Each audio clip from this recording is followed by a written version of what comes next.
I depend on a lot of my own produce, so it makes a big difference to not lose anything. And you nurse something along all season and lose it in one night, and it's heartbreaking. When it comes to gardening season in Central Oregon, our predictably unpredictable spring can make things difficult. Over here you have to be very careful about frost hardiness and in my area resistant to deer.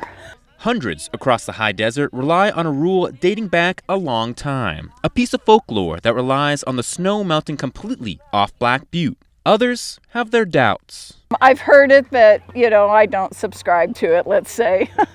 But it's hard to argue with years of success. I learned it from an old timer.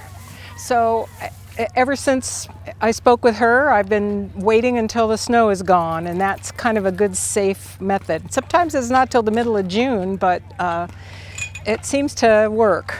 In Redmond, Oregon State University Extension Services hosted a demonstration garden. Professor of Extension Horticulture Amy Detweiler says even though they don't advise people to rely on the Black Butte melt-off, there is some science behind it.